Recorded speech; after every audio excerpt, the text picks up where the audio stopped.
Yo, what's up everybody? Once again, it's Brand Man Sean, and I gotta start with a question. What are you great at? And there's a reason why that question is so important, because you should be building content around your strengths if you want the best return. I know a lot of people who are saying it's so hard to build content, especially at high quality, because at this point, so many people understand that there's a strong benefit to having a high quantity of music, or any content for that matter. So how do you do a lot, but then do it at scale? That comes from understanding your strengths. How do you do a lot at a high quality that actually makes impact? Because not that quality like, ooh, it looks good and it's perfect high resolution and it's edited well. No, high quality in terms of impact. How do you do that at scale at high quantities? This is how. So first, let's just use 3 examples. I'm gonna start with Casey Neistat. If you don't know who Casey Neistat is, look him up on YouTube. I'll put a link to his channel in the description below, but Casey Neistat is a vlogger, has probably like 10 million YouTube subscribers if I remember correctly, and his strength is just his editing, right? The way he shoots things, and he carries cameras around all the time. And I know you could say, hey, there's a lot of vloggers who carry cameras around and go throughout their day, but Casey Neistat is known for this because he does it on an entirely different level, the way he just edits and brings things together. And he knows that, and that's his thing, the way he tells stories, like legitimate feeling stories throughout his footage. Then you have somebody like Gary Vaynerchuk. Now, I know a lot of you know who Gary V is, but what is his strength if you think about it? Outside of his strengths for his business, you really gotta hone in on his intuitiveness and ability to improvise and respond quickly. That's what he does. He's like a quote master. He's dropping quotes again and again and again. He talks well. He doesn't have to repeat and do multiple takes. As a matter of fact, I remember him saying that he's a lot better at just freestyling than he is at actually doing takes where he has to read a script and say something off of memory.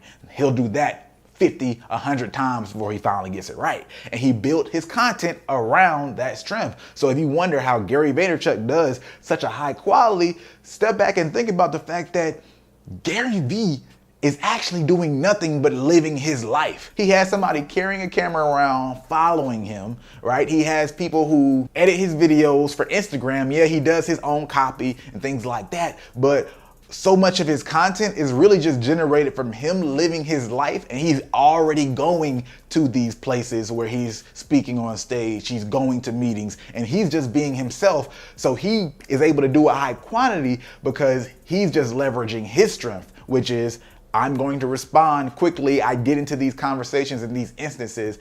I'm the center of the brand, and I'm very good at talking. I have a lot of charisma. That's what he capitalized off of. Think about the show Ask Gary V. That show is a very basic structure. People ask questions, he answers. Whoa, I just sounded like him. But really just step back and thinking about it. All he's doing is answering people's questions. What's his strength?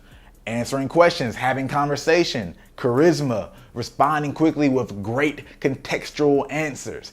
That's what he does. So what does that look like for an artist? Because I know there are a lot of artists, obviously, that follow this channel. Here's a perfect example. Recently, I was speaking to an artist and producer who's pushing his artist brand. He's growing that brand, and I listened to his music, watched some clips of him on Instagram, and really honed in on the fact that, yo, bruh, you are great at songwriting. Out of all the things that you do, and you do quite a few things well, your songwriting really stands out. The reason I figured this out was he had some videos where he was sitting at the piano, playing some of the songs that he wrote. When we talk about making remarkable content that's going to stand out, get rid of everything else and highlight the strength as much as possible, and it's typically going to be easier to actually do at a high clip rate anyway. So in the case of Mark C, it's easy for him to just sit down and do exactly what his strength is.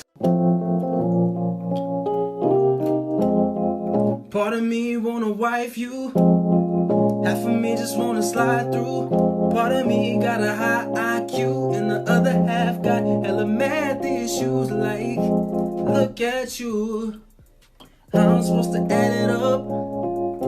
It's like I can't get enough. Might make me wanna fall in love. It's a clean version. It's when you hit me and I tell you that I'm working, and you say it's all good. That's what I love. And let people just hear the songwriting. No music in the background, not a lot going on. Let people hone in on what this guy's writing abilities sound like. Now, what if your songwriting ability isn't super off the chain, but you have some great snippets like Meek Mill? Meek Mill is great. Everybody knows that the dude has some off the chain snippets, so he can drop those snippets and he can draw people in. You could put out a lot of snippets to your songs. That makes for a lot of great content. You can easily drop more snippets than you do songs. You might not even create entire songs. You might just do really dope snippets of incomplete songs. Because like Mark C with his songwriting, there's a lot of songs that he didn't record, but he could sit and sing at the piano and people hear him. And then even people hearing him could create the opportunity for having a song that takes off just off the lyrics alone. And everybody starts going, yo man, can you make this a real song? Can you make this official song? So what are your strengths? Is it that I can rap fast? How do I make that interesting and hone in on that so I can do that again and again and again? It's not necessarily like about the lyrics in my case. Or maybe you have a beautiful voice. And if you have a beautiful voice, you can sing covers. It's not necessarily about the lyrics of songs that you wrote yourself. There's so many different little nuances, different things that you can figure out for whatever your talent is, but figure out what that strength is and highlight that. Because at the end of the day, what's going to make the impact is you doing your strength. So the best content will just be stripping away a lot of all that extra stuff and highlighting your strength. And that's going to be so much more repeatable at scale than having this high production or getting a whole bunch of music and a mixer engineer, a producer, finding somebody to be a videographer or a graphic designer. All these types of things are things that cost, whether it's money or time, and they slow you down in terms of creating content. Figure out what your strengths are, focus on those strengths, and create content around it. Figure out how to creatively deliver that strength to the audience at scale. And that's it for today. So what is your strength? Answer that in the comment section below and maybe an idea on how you can highlight that strength throughout your content as opposed to doing the most every single time. Other than that, as always, if you like this video, go ahead and hit that like button. If you like it, you might as well share it. And if you're not subscribed, you know what to do. Hit that subscribe button.